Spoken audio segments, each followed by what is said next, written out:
moitié des étoiles, à vitesse idéale, sous un angle parfait, voler et s'approcher d'un ciel où nous n'irons jamais. Pas banal celle-là, hein, non? Non, celle-là, là, on l'entend pas souvent. C'est une vraie colle. Je sais pas. On me dit que c'est Michel Sardou et Céline Dion. Très bien. On démarre avec ce bloc-notes avec Anna Reinhardt et un spectacle impressionnant. Il a été question de Conquête de l'air, ben justement. C'est un spectacle qui retrace l'histoire de l'aéronautique et de ses héros. Est-ce que cette histoire-là fait un bon spectacle? Il manque les avions. Eh bien non, ils sont là. Il y en William, a. ils sont là. Et ils sont au Grand Palais, ce qui n'est pas par hasard. Parce qu'en fait, c'est là qu'a eu lieu, au tout début du siècle dernier, les premiers salons de l'aéronautique. Ah oui. C'est là que le grand public venait en masse à l'époque découvrir les avions des pionniers de la conquête de l'air. Et ben voilà, là il y a un Rafale, un Falcon, un Mirage. Tout ça a pris place sous la grande nef et va être habillé de parce son. qu'ils sont pas en carton, c'est Ils vrai. ne sont pas en carton. Ils ont descendu les Champs-Élysées, je vous Ici, raconte pas. ils font de la figuration, alors. Ouais, non, mais mais ils sont vraiment les acteurs de spectacle. Ils ne volent pas sous la nef, je ne vous le cache pas, ils iraient pas bien loin. Mais en revanche, ils sont habillés de lumière, de laser, de son, par un grand spécialiste des grands spectacles d'envergure comme ça. Bruno Seillet, c'est lui qui fait, vous savez, les nuits aux Invalides ou les luminescences d'Avignon. C'est-à-dire qu'à chaque fois qu'il y a un immense, sublime bâtiment, il aime bien l'habiller et le faire jouer dans ses spectacles. Et ça marche très très bien. Là, des énormes écrans. Énorme. Vous êtes complètement entouré de ça, une expérience complètement immersive à 360 degrés pour le spectacle, pour le spectateur. Et c'est vraiment une expérience qui marche bien, du rêve Et on est d'Icare. assis où? Alors il y a des On gradins, est comment pas ça se passe? Ils sont où les avions en bas? Ils sont en bas. Ouais, mais est-ce que je dois tout dire? Ils Non, sont un peu non, cachés. faut pas dire. Ils Non, sont- parce que si vous avez des images comme à la télé, nous, ça nous arrange, sinon c'est de la radio. Écoutez, on en a 2, 3. Non.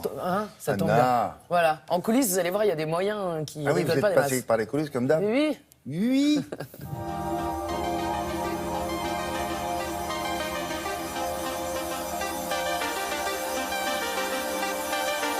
C'est un rêve qui a mis 3 ans avant de se concrétiser.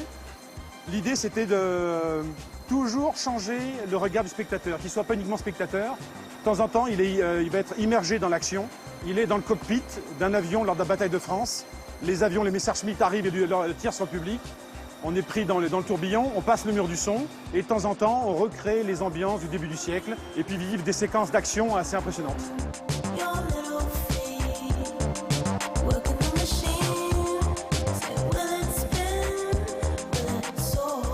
Techniquement, 5000 heures d'infographie, de tournage pour réaliser cela.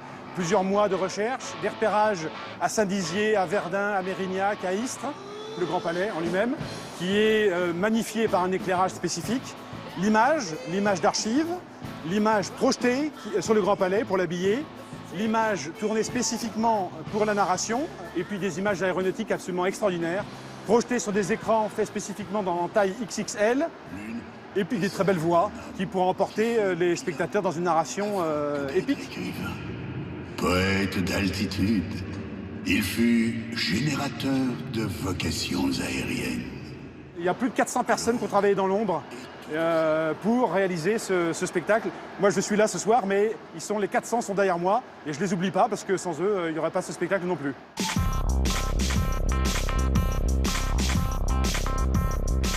Ah, ils ont fait les Champs-Élysées, de la gloire, ils ont fait le pont Alexandre III, ils ont rayonné dans Paris. C'est là qu'on voit que la conquête de l'air continue à émerveiller les gens. Tout le monde s'arrêtait et ça a photographié de partout. Il y a des gens qui ont suivi pour voir l'entrée dans le Grand Palais. Ces objets font rêver, et c'est Pégase, les montures avec lesquelles les pilotes chevauchent les airs.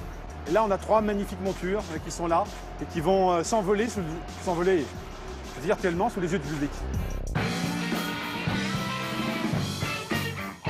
Mettre des avions au Grand Palais, c'est pas simple du tout. Donc il a fallu 8 mois d'études et puis plusieurs repérages pour les choisir.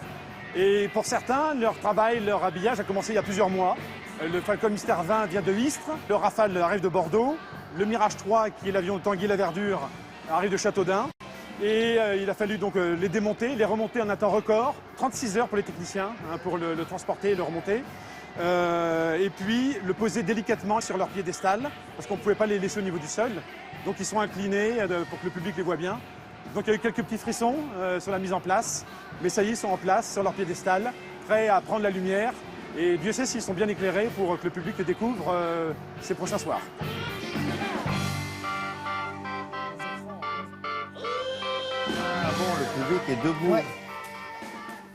Non, parce que là, dans ce que vous venez de nous montrer, qui était tout à fait intéressant, puisque c'était la mise en place, mais le public, il n'est pas assis. Non, le public n'est pas assis, il peut pas, parce que tout se passe partout autour de lui. C'est-à-dire que c'est vraiment à 360 degrés, on est complètement immergé dans l'action. D'ailleurs, on peut le voir plusieurs fois. C'est sûr qu'on ratera un petit bout. Mais quand même, on est embarqué dans une aventure. Et ça dure? Ça dure un peu moins d'1 heure, et ça passe très vite. Ça passe très très moins vite. d'1 heure. C'est jusqu'au 14. Moins longtemps qu'un film. Ouais, c'est ça.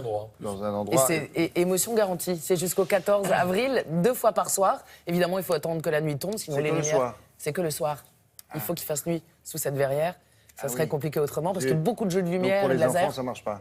Si, 21h. 21h, le week-end. allez. Oui. Ils font tard, allez, Tito, tu te couches. Voilà, c'est 21h et 22h30 Ok. pour la deuxième séance. Très bien. Merci beaucoup, Anna.